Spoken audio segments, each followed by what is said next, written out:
함께 보실 하나님 말씀은 구약 성경 다니엘 2장 31절부터 35절까지입니다. 구약 성경 다니엘 2장 31절부터 35절까지 말씀. 구약 성경 1234면 전후를 보시면 되겠습니다.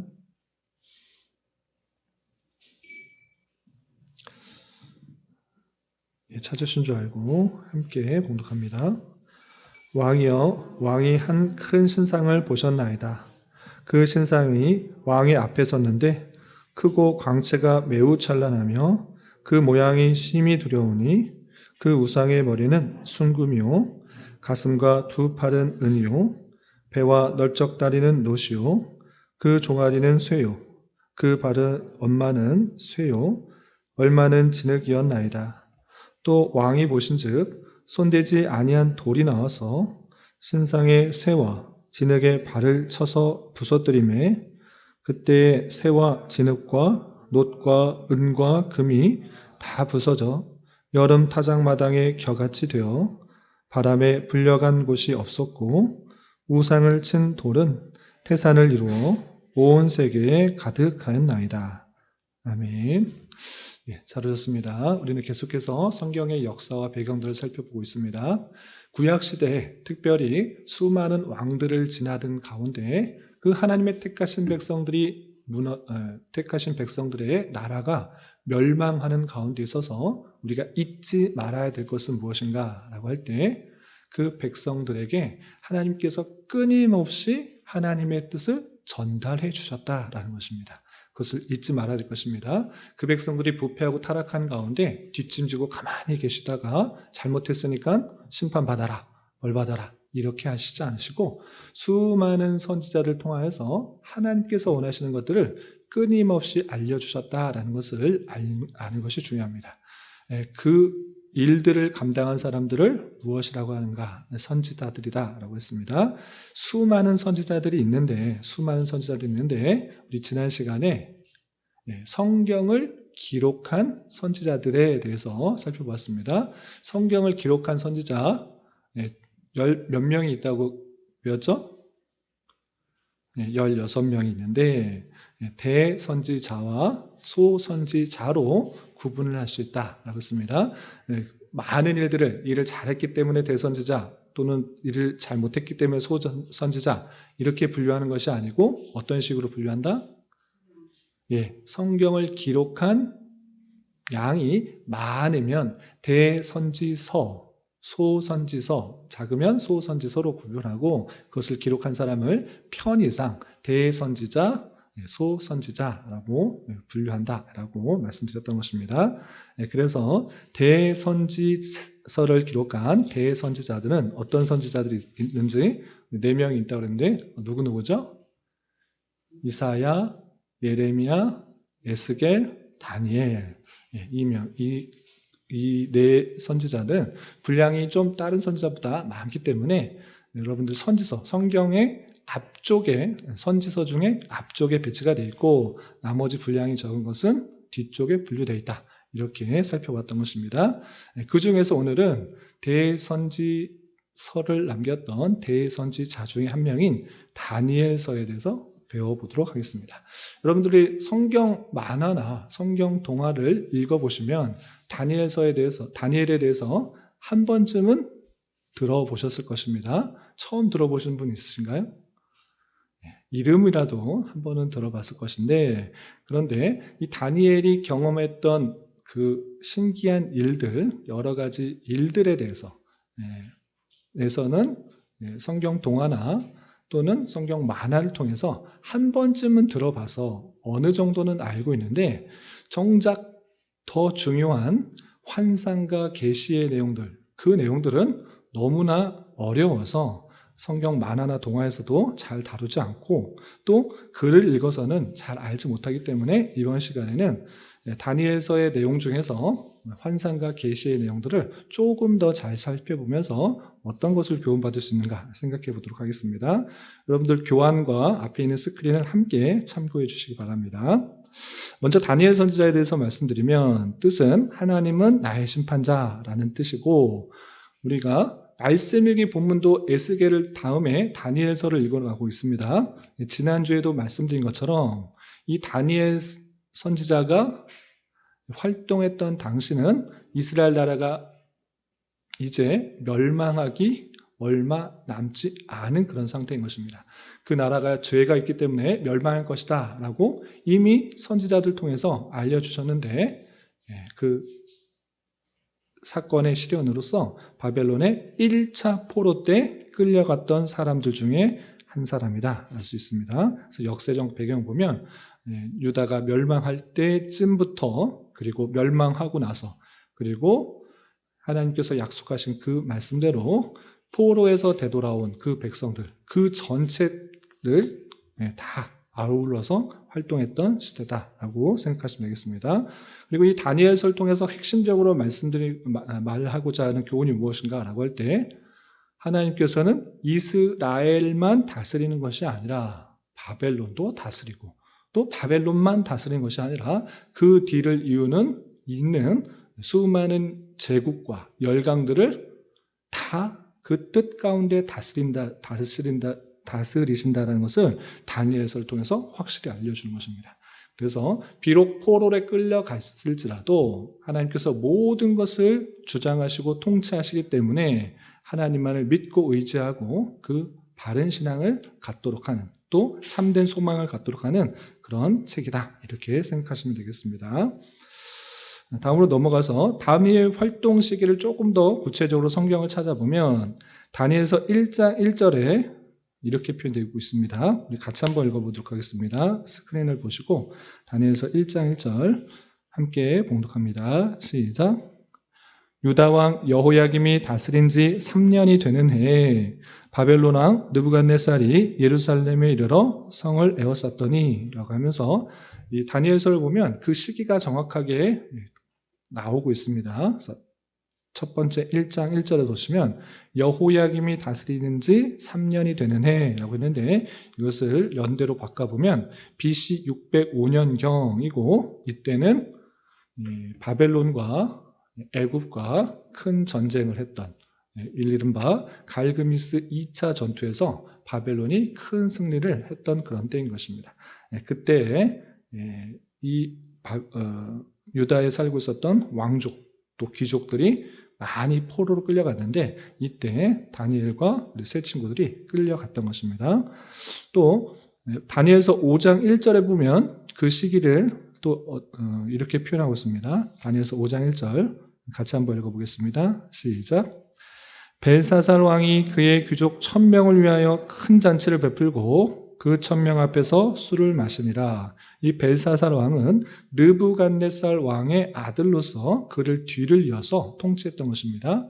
아들이 왕이 되었음에도 불구하고 다니엘은 여전히 그곳에서 사역을 하고 있고, 벨사살이 보았던 그런 글씨를 해석해 주는 그 일들을 하고 있는 것을 보게 됩니다. 이때는 BC 550년경이고, 이때만 활동한 것이 아니라 이제 왕국이 바뀐 것입니다. 이제 바벨론이라는 나라는 멸망하게 되었고, 메데 바사가 통치하는 그때도 다니엘이 활동했다라는 것을 확인하게 됩니다.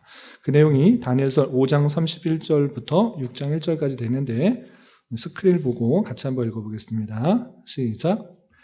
메데 사람 다리오가 나라를 얻었는데 그때 다리오는 62세였더라. 다리오가 자기 뜻대로 고관 120명을 세워 전국을 통치하게 하고, 바벨론이라는 나라가 어느 나라로 바뀌었다고요? 메데. 바벨론이라는 그 나라가 메데 바사에 의해서 멸망하게 되는데, 이제 왕이 벨사살 왕에서 다리오로 바뀌었습니다. 그럼 나라가 바뀌었으면 당연히 그 전에 통치를 하고 있었던 관원들은 죽거나 없애져야 마땅한데, 그 바뀌었음에도 불구하고 그 고관 자리에서 역할을 하고 있는 다니엘을 볼 수 있습니다. 뿐만 아니라 메데라는 나라가 어디로 바뀌냐? 바사, 이제 메데가 바사로 바뀝니다.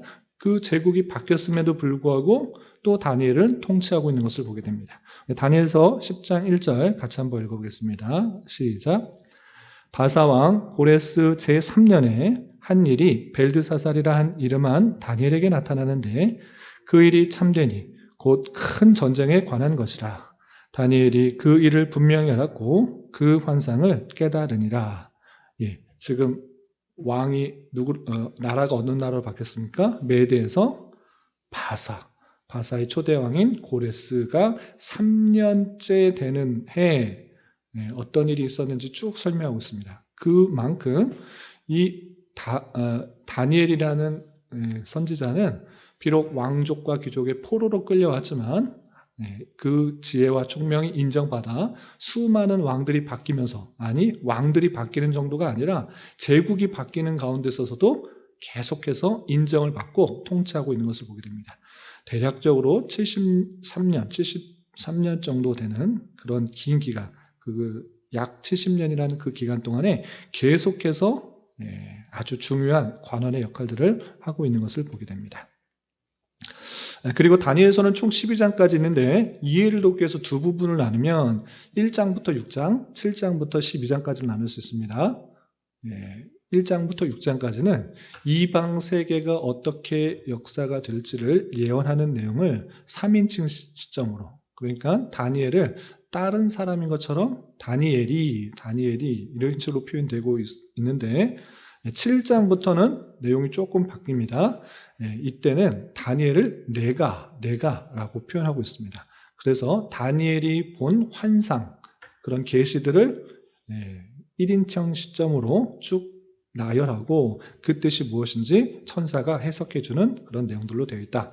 이렇게 생각하시면 되겠습니다. 그리고 1장부터 6장까지는 주로 아람어로 되어 있고 7장부터 12장까지는 히브리어로 되어 있다라는 것을 참고로 해주시기 바랍니다. 그렇다면 앞에 있는 내용, 우리가 처음에 읽었던, 요절같이 읽었던, 처음에 시작할 때 읽었던 그 환상이 글로서만 읽으면 도대체 이게 어떤 뜻인지 잘 모르고 어떤 모양인지 모를 것 같아서 여러분 그림을 만들었으니까 그림을 봐가면서 다시 한번 읽어보도록 하겠습니다. 스크린에 나와 있는 다니엘서 2장 32절부터 35절까지 같이 한번 읽어보겠습니다. 시작. 그 우상의 머리는 순금이요, 가슴과 두 팔은 은이요, 배와 넓적다리는 노시요, 그 종아리는 쇠요, 그 발의 엄마는 쇠요, 얼마는 진흙이었나이다. 또 왕이 보신즉 손대지 아니한 돌이 나와서 신상의 쇠와 진흙에 발을 쳐서 부서뜨리매 그때 쇠와 진흙이 녹과 은과 금이 다 부서져 여름 타작마당에 겨같이 되어 바람에 불려간 곳이 없었고 우상을 친 돌은 태산을 이루어 온 세계에 가득하였나이다. 이것은 느부갓네살 왕이 꾼 꿈을 다니엘이 해석해 주는 내용입니다. 느부갓네살이 신기한 꿈을 꿔놓고 이 꿈이 무엇인지와 그 뜻을 해석해달라고 그 신하들에게 했는데 아무도 해석할 수가 없었습니다. 그러나 다니엘은 하나님께서 지혜를 주셔서 그 꾼 꿈이 무엇인지도 밝히고 그 뜻이 무엇인지도 알려주는 것입니다. 그러면 이 신상, 머리는 금, 가슴과 두 팔은 은, 배와 넓적다리는 놋, 종아리는 쇠, 또 발은 쇠와 진흙, 그리고 손대지 아니한 돌이 나와서 이것을 무너뜨렸는데 이게 도대체 무슨 뜻이냐, 그 꿈의 내용이 무엇이냐라고 할 때 그 해석도 다 알려주는 것입니다. 그 금으로 되어 있는 머리는 지금 당신이 통치하는 나라 바벨론을 뜻하는 것이고 이 바벨론이 계속 이어지는 것이 아니라 그 나라는 멸망하여서 메데 바사, 성경에는 바사라고 표현했는데 우리 세계사에는 페르시아라고 그렇게 불립니다. 어쨌든 그 바벨론이 바사로 바뀌고 또 동이 나오는데 그 놋은 헬라, 그리스를 말하는 것이고 또 철로 되어 있는 것은 로마가 다스릴 것이고 또 발가락으로 되어 있는 것은 열국으로 나뉘게 될 것이다 라고 표현하고 있는 것입니다. 이렇게 지금 당장에는 바벨론 나라가 전 제국을, 전 세계를 다스리는 것과 같이 강한 나라이지만 그것이 영원할 것이 아니라 하나님께서 그 나라를 계속해서 바뀌게 될 것을 알려주고 있는 그 모습들을 보게 됩니다. 그리고 마지막 손대지 아니하는 돌이 나와서 그 신상을 넘어뜨린다라는 그런 표현이 있는데 그것은 다름 아니라 하나님의 나라가 영원히 서서 그것이 퍼지게 될 것을 표현한 것이다 라고 할 수 있는 것입니다.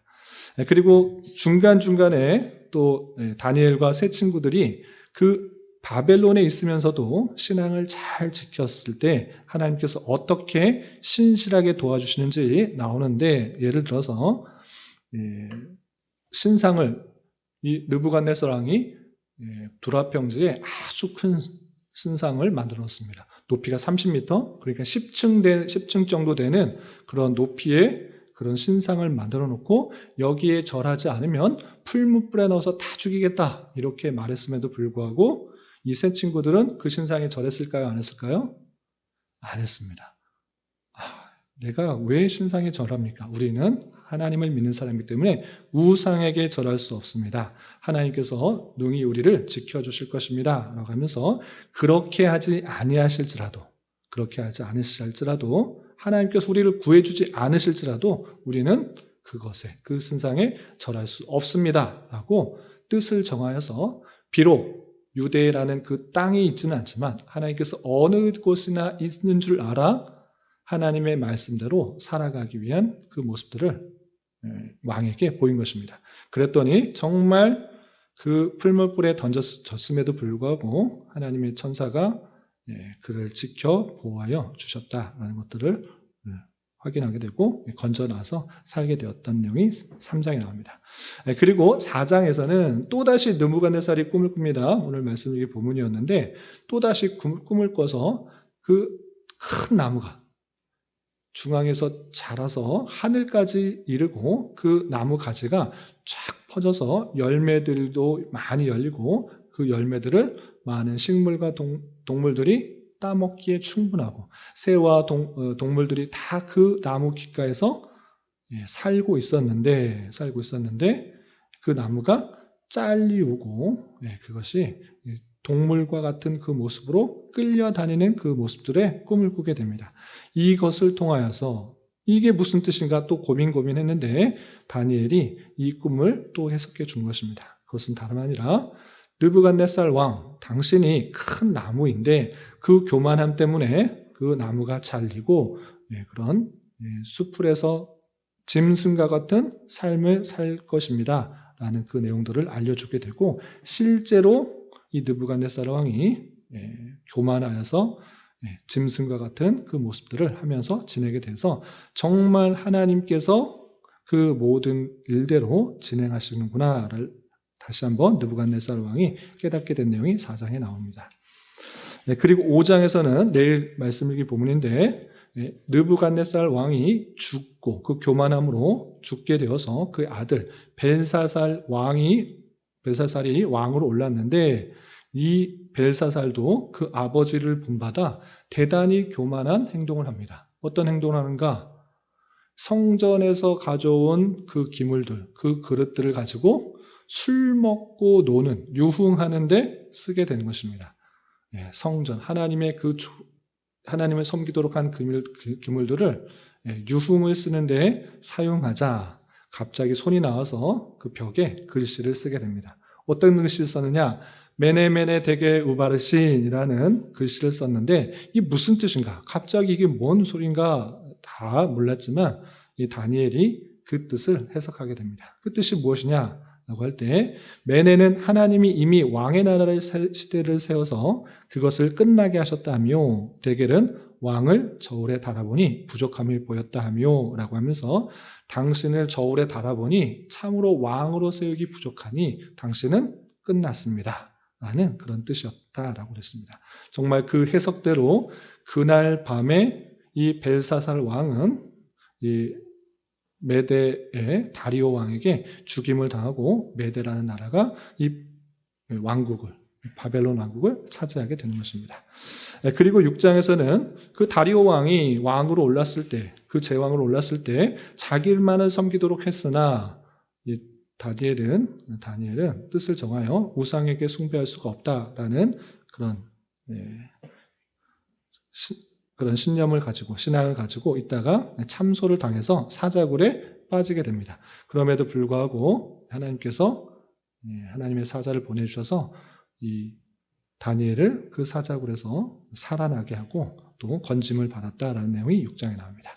여기까지 6장의 내용들은 많이 들었던 내용인데 이제 다시 계시의 내용들로 돌아가도록 하겠습니다. 7장부터 12장까지는 이제 다른 사람들의 이야기를 하는 것이 아니라 다니엘이 하나님께서 보여주신 그 놀라운 환상과 계시를 드러내는 그런 방송을 하는데 7장에는 네 짐승의 환상이 나옵니다. 어떤 짐승의 환상들이 나오는지 내용을 일단 7장 2절부터 8절까지 나오는데 먼저 첫 번째 짐승이 어떤 모습인지 2절부터 4절까지 우리 스크린에 나와 있는 것처럼 다니엘서 7장 2절부터 4절까지 함께 읽어보도록 하겠습니다. 시작. 다니엘이 진수하여 이르되 내가 밤에 환상을 보았는데 하늘에 네 바람이 큰 바다로 몰려 불더니 큰 짐승 넷이 바다에서 나왔는데 그 모양이 각각 다르더라. 첫째는 사자와 같은데 독수리의 날개가 있더니 내가 보는 중에 그 날개가 뽑혔고 또 땅에서 들려서 사람처럼 두 발로 서게 함을 받았으며 또 사람의 마음을 받았더라. 또 보니 첫 번째 짐승의 모습이 나오는데 첫 번째는 사자와 같은데 독수리의 날개가 있다라고 그랬습니다. 사자와 같은 위용이 있으나 또 독수리의 날개처럼 아주 재빠른 그 모습인 것입니다. 실제로 이와 같은지는 모릅니다. 그러나 문자 그대로 형상을 만들었을 때는 이런 모양이겠지만 진짜로 이걸 이렇게 생겼는지는 알 수는 없습니다.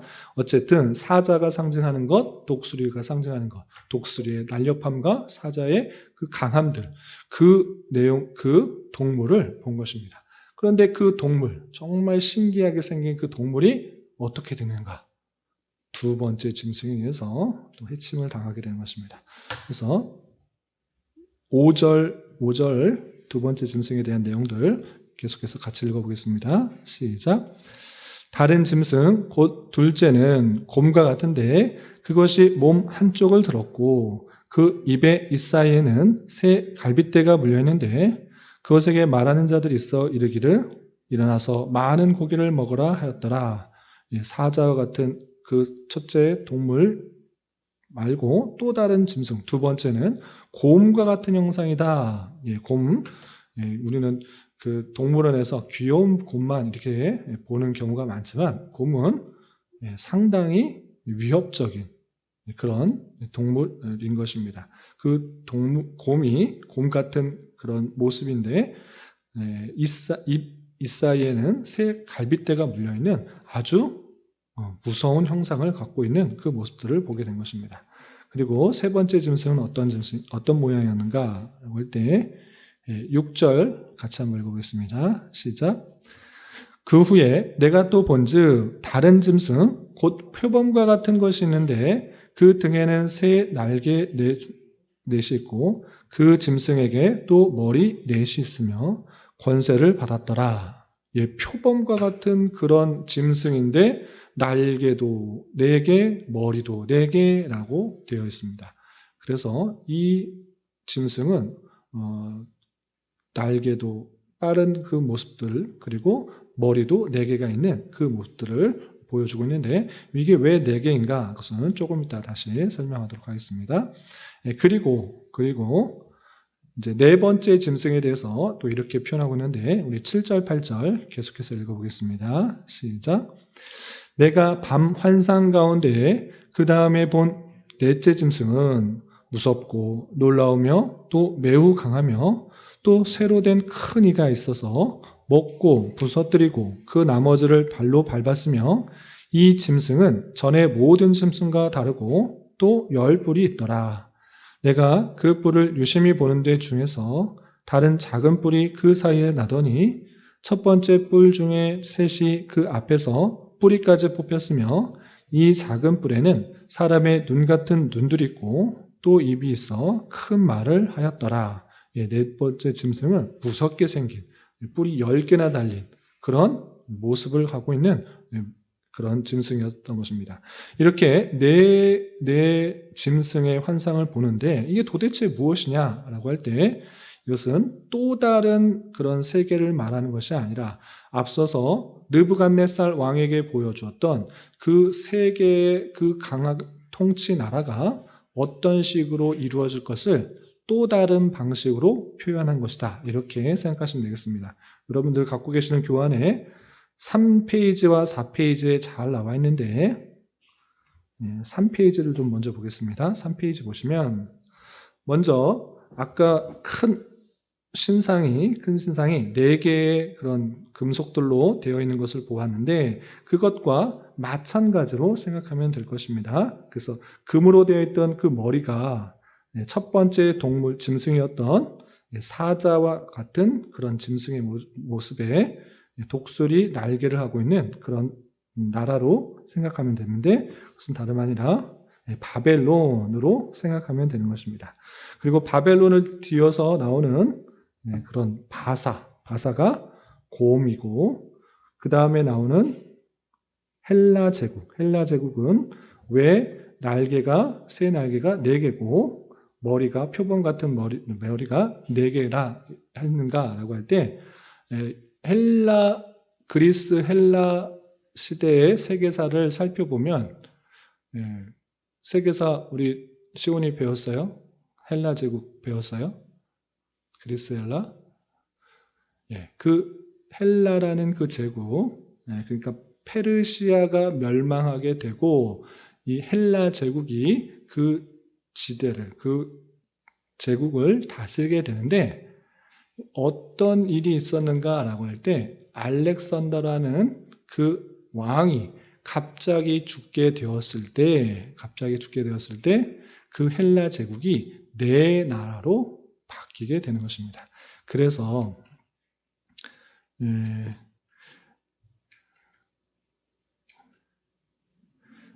그래서 그 나라가 하나씩 얼굴을 갖고 있는 모습으로 그렇게 이해하시면 되겠습니다. 그래서 표범이 4개로 되어 있다는 것은 그 헬라 제국이 나중에 4나라로 바뀌게 될 것을 뜻하는 것이다. 이렇게 생각하시면 되겠습니다. 그리고 다니엘서 2장과 7장을 연결해 봤을 때 그 무섭게 생긴 짐승, 이것은 이제 로마 시대의 그 왕들이 10왕들이 특별히 택하신 백성들을 핍박하는 10명의 그 교황들, 10명의 황제를 뜻하는 것으로 또 이해하시면 더 좋을 것입니다. 그렇게 로마 시대가 지난 이후에는 로마도 멸망하게 되고 작은 뿔들이 나는데 작은 뿔들은 발처럼 나는 것처럼 이제 유럽의 여러 나라로 만들어진 것처럼 그렇게 작은 나라들이 될 것을 뜻하는 것이다. 이렇게 생각하시면 되겠습니다.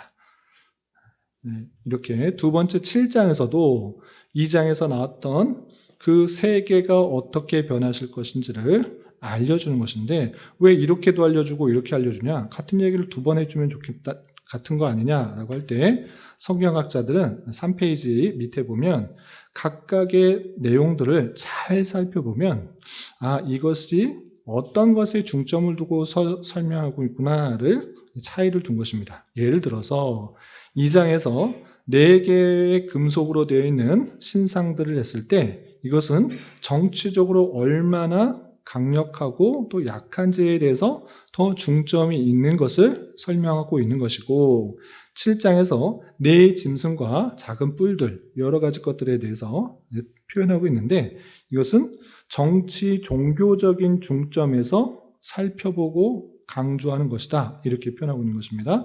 왜 그렇게 말할 수 있습니까? 4 짐승이 나왔는데 어떻게 정치적이고 종교적인 이야기에 중점을 두고 설명한 것이라고 말할 수 있습니까? 라고 할 때 여러분들 4페이지 보시면 7장의 내용 중에 무서운 짐승이 나타난 10뿔을 갖고 있는 무서운 짐승들이 나타났을 때 그것에 대해서 성도를 핍박하고 또 하나님을 대적하고 때와 법을 변경하는 그 내용들이 나옵니다. 이것은 마찬가지로 8장에서 나오는 염소와 양의 그 대결에서도 마찬가지로 나오는데 이것을 통해서 종교적으로 하나님의 택하신 백성들의 대단한 핍박들에 대해서 설명하고 있구나 라는 것들을 확인하게 됩니다. 그래서 8장에서도 수양과 수염소가 있는데 이것은 그 종교적인 것뿐만 아니라 심판과 구원과 관련해서 조금 더 잘 알 수 있게 표현한 것이다. 이렇게 생각하시면 되겠습니다. 이어서 8장의 내용들을 보겠습니다. 8장에도 또 다른 환상이 나오는데 말씀드린 것처럼 양과 염소가 싸우는 그 모습들인 것입니다. 8장 2절부터 3절까지 우리 스크린에 있는 것 같이 한번 읽어보도록 하겠습니다. 시작. 내가 환상을 보았는데 내가 그것을 볼 때 내 몸은 엘람 지방 수산성에 있었고 내가 환상을 보기는 을레 갈병에서 이리니라. 내가 눈을 들어 본즉 강가에 두 뿔 가진 순양이 섰는데 그 두 뿔이 다 길었으며 그중 한 뿔은 다른 뿔보다 길었고 그 긴 것은 나중에 난 것이더라. 4절. 내가 본즉 그 수양이 서쪽과 북쪽과 남쪽을 향하여 받으나 그것을 당할 짐승이 하나도 없고 그 손에서 구원할 자가 없으므로 그것이 원하는 대로 행하고 강하여졌더라. 내가 생각할 때에 한 순년소가 서쪽에서부터 나와 온 지면에 두루다니되 땅에 닿지 아니하며 여기까지 보겠습니다. 그 하늘에서 순양과 순염소가 싸우는 그 모습들 이게 도대체 무엇 것이냐라고 할 때 20절부터 8장 20절부터 22절까지 아주 친절하게 이게 무슨 내용인지 설명해 주고 있는 것입니다. 20절부터 22절까지 제가 읽어보겠습니다. 내가 본 바 두 뿔 가진 순양은 곧 메대와 바사의 왕들이요 털이 많은 순염소는 곧 헬라 왕이요 그의 두 눈 사이에 있는 큰 뿔은 곧 그 첫째 왕이요 이 뿔이 꺾이고 그 대신 네 뿔이 났은즉 그 나라 가운데 네 나라가 일어나되 그의 권세만 못하리라 라고 하면서 이 메대 바사가 두 뿔을 가지고 있는 연합을 해서 이 바벨론이라는 나라를 무너뜨리고 이제 바사라는 큰 나라에 이르렀는데 그게 영원한 것인가? 그렇지 않고 그 양도 순염소에 의해서 멸망하게 된다. 그 순염소는 도대체 무엇이냐? 헬라 왕이다. 그래서 헬라 왕에 의해서 알렉산더 대왕에 의해서 그 바사가 완전히 멸망하게 되는데 그 첫째 왕 알렉산더 왕이 갑작스럽게 죽게 되므로 그 헬라 제국은 네 나라로 나뉘게 된 것입니다. 그래서 네 뿔이 났다 이렇게 표현하고 있는 것입니다. 아까 표범도 네 머리가 있고 또 새 날개 같은 네 개 날개가 있다라고 했는데 이렇게 헬라 시대는 한 나라로서 영원히 간 것이 아니라 한 나라에다가 네 개의 나라로 불리게 되는데 그것을 뜻하는 것이다 라고 표현하고 있는 것입니다. 그리고 11장 12절에서는 또다시 어떤 것에 대해서 환상에 대해서 표현하고 있는데 이렇게 되어 있습니다. 11장 2절부터 4절까지 같이 한번 읽어보겠습니다. 시작. 이제 내가 참된 것을 내게 보이리라. 보라, 바사에서 또 새 왕들이 일어날 것이요 그 후에 넷째는 그들보다 심히 부요할 것이며 그가 그 부요함으로 강하여진 후에는 모든 사람을 충동하여 헬라 왕국을 칠 것이며 장차 한 능력 있는 왕이 일어나서 큰 권세대로 다스리며 자기 마음대로 행하리라. 그러나 그가 강성할 때에 그의 나라가 갈라져 천하 사방에 나뉠 것이나 그의 자손에게로 돌아가지도 아니할 것이요 또 자기가 주장하던 권세대로 되지 아니하리니 이는 그 나라가 뽑혀서 그 외에 다른 사람들에게로 돌아갈 것임이라 하면서 남방왕과 북방왕과 싸움이 나고 또 그것으로 말미암아 나라가 어떻게 될 것인지 또 친히 계시를 통해서 환상을 통해서 알려주는 것입니다. 이것은 아까 말씀드렸던 큰 헬라 제국이 알렉산더의 갑작스러운 죽음으로 말미암아 네 나라로 나뉘게 된 이후에 그 네 나라도 두 나라는 아주 힘이 없었던 것입니다. 네 명의 그런 신하들에 의해서 나라가 나뉘어졌는데 두 나라는 힘이 없어서 합병이 되었습니다. 북방왕에 다 합병이 된 것입니다. 카산드로스, 리시마코스, 셀루코스는 다 합병이 돼서 북방왕으로 합혀지게 되고 이 남부, 그러니까 이집트 쪽으로 차지하고 있던 이 프텔레마이오스라는 그 나라, 두 개의 큰 나라로 나뉘게 된 것입니다.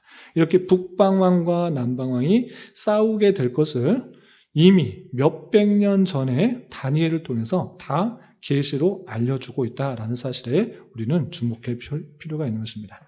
그리고 마지막 12장은 아까 금신상이 맨 마지막에 손을 대지 않은 돌에 의해서 멸망하게 될 것이다 라는 그 내용을 읽었는데 마찬가지로 12장에 보면 이 미가엘에 의해서 나라가 세워질 것을 하나님의 나라가 세워질 것을 이렇게 표현하고 있습니다. 우리 마지막으로 12장 1절부터 3절까지 같이 한번 읽어보겠습니다. 시작. 그때 내 민족을 호위하는 큰 군주 미가엘이 일어날 것이요 또 환란이 있으리니 이는 개국 이래로 그때까지 없던 환란이 있을 것이며 그때 내 백성 중 책에 기록된 모든 자가 구원을 받을 것이라.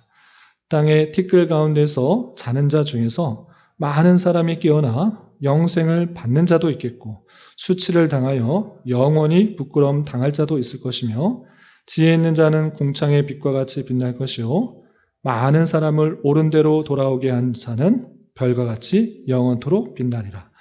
세계의 열방들이 어떻게 지나게 될 것이고 마지막에는 예수 그리스도가 오심으로 말미암아 하나님의 나라가 이미 시작되고 아직 완성되지 않은 그 모습 속에서 하나님의 생명책에 기록된 사람들을 다 모아 구원케 하실 것이다. 이 말씀들을 전하는 것입니다. 그리고 3절에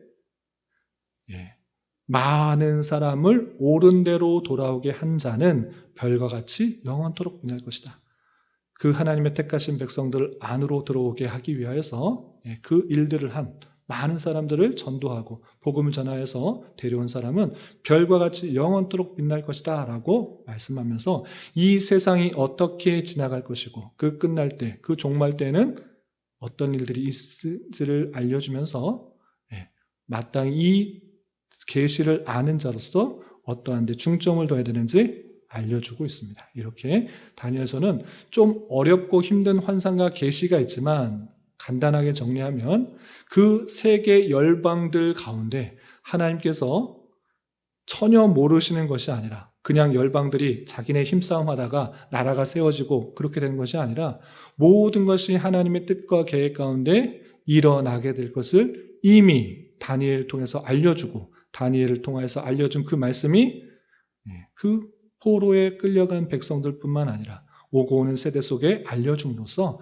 이 세상은, 이 열방들은 하나님의 통치 가운데 있다라는 것을 분명히 알려주고 그리고 예수 그리스도로 말미암아 시작된 그 하나님의 놀라운 그 나라는 이제 시작되었으니 많은 사람을 옳은 대로 돌아오게 한 자는 별과 같이 영원토록 빛날 것이니 너희가 그것에 관심을 두고 온 열방의 모든 민족 가운데 하나님의 복음을 전하고 또 다시 되돌아오게 하는 그 일들을 감당해야 된다라는 내용들로 다니엘서가 있는 것입니다.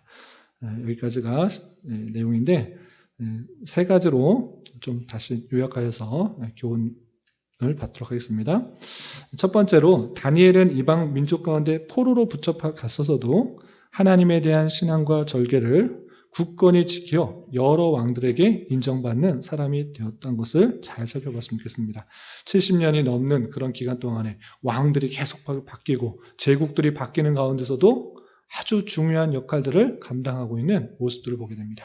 그러한 것처럼 우리 또한 다니엘이 그랬다라는 것을 그냥 지식적으로 알자는 것이 아니라 오늘날 우리의 삶도 하나님을 알지 못하는 그런 열방 중에 우리가 속해 있는 그런 모습 가운데 있는 것이 상당히 유사하다라고 할 수 있는 것입니다. 하나님을 알지 못하고 자신의 힘, 자신의 능력, 자신의 명예, 자신의 권세 이것만을 믿고 떵떵거리며 사는 이 세상인 것입니다. 그러한 바벨론 포로로 끌려간 그 다니엘과 같이 우리 또한 그러한 세상 가운데 있을 때에 우리 또한 세상에 물들고 세상에 어울려 사는 것이 아니라 뜻을 정하여 왕의 진미로 나를 더럽히지 않게 하기 위해서 뜻을 정하여 하나님의 말씀대로 율법대로 살아가기에 힘쓰는 자가 되어야 될 것입니다. 그러할 때에 그렇게 하나님의 뜻대로 살아가려고 하는 그 자들에게, 그 성도들에게 하나님께서 지혜와 총명을 주시지 않을 리가 없는 것입니다. 하나님의 그 기뻐하신 자녀를 통해서 하나님의 선하신 뜻이 이루어가게 하기 위해서 전혀 모르는 사람, 악인들을 들어쓰는 것이 아니라 하나님의 뜻에 순종하는 그 사람들을 통해서 하나님의 선하신 뜻이 이루어가는 것을 기억하며 내가 그런 모습들 가운데 하나님의 선한 도구로 쓰임받는 자가 될 것입니다. 이런 저와 여러분 되시기를 주님의 이름으로 부탁을 드립니다. 두 번째는 이 세상은 변하고 또 통치자도 변하고 계속해서 변화될 것입니다. 그러나 우리는 이 말씀을 통해서 우연히 통치자들에 의해서 이 세상이 변화되는 것이 아니라 하나님의 주권 가운데 이 모든 세상이 이루어지고 있다는 사실들을 잊지 말아야 할 것입니다. 세상은 변하고 통치자는 변할지라도 하나님의 그 놀라운 계획과 뜻은 변하지 않는 줄 알아 우리는 누구를 의지하며 살아야 될 것인가? 우리는 오직 하나님만 의지하며 하나님의 뜻을 찾으며 나아가는 자가 될 것입니다. 우리의 영원한 왕 대신 주님만 의지하며 살아갈 수 있는 저와 여러분 되시기를 주님의 이름으로 부탁을 드립니다. 그리고 다니엘서 마지막은 참으로 우리에게 많은 도전을 주며 끝납니다. 하나님의 나라가 도래할 때 많은 사람들을 옳은 길로 인도하자는 별과 같이 그렇게 빛나게 될 것이다 라고 알려주고 있는 것입니다.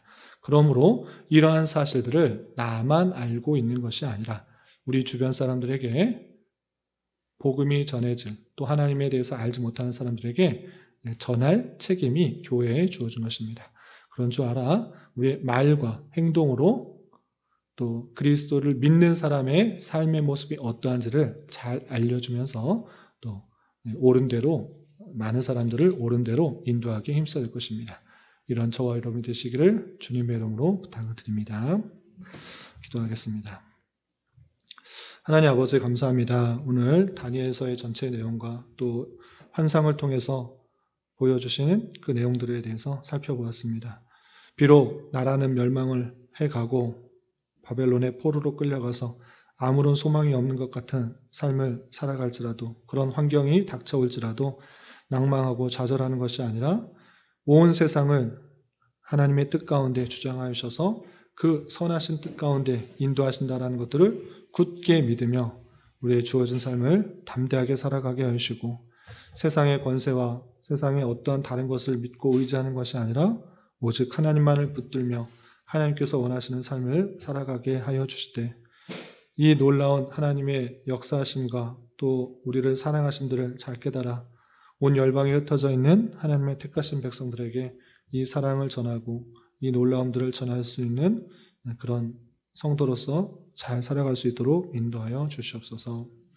특별히 우리 교회를 이곳에 세워주셨사오니 이곳에서 진리의 말씀이 온전히 선포되게 하시고 또 선포된 말씀으로 힘을 얻고 위로를 얻고 능력을 얻어 우리에게 주어진 자리에서 주님의 뜻을 잘 이루어나가는 그런 주님의 몸된 교회로서의 모습들이 잘 드러날 수 있도록 인도하여 주옵시고 또 10월은 감사의 달로 보내고 있는데 한 해를 되돌아보며 우리에게 가장 필요한 것들로 또 선하게 인도하시는 하나님에 대해서 늘 감사하고 또 범사에 감사할 수 있는 그런 시간 될 수 있도록 인도하여 주시옵소서. 돌아오는 주일에는 종교개혁 508주년 기념 강좌를 하려고 합니다. 모든 성도들 기대감을 가지고 또 기도로서 준비하게 하시고 전해진 말씀을 통해서 또 많은 도전과 또 은혜를 받고 종교개혁 정신에 따라서 우리가 바른 삶을 살아갈 수 있도록 인도하여 주시옵소서. 성도 가운데 또 육체의 연약함과 또 질병으로 치료를 받고 있는 성도들과 또 가족들이 싸우니 주님께서 함께 하셔서 강건케 하시고 또 건강한 모습으로 주님께서 주시는 복 많이 누리며 살아갈 수 있도록 인도하여 주시옵소서.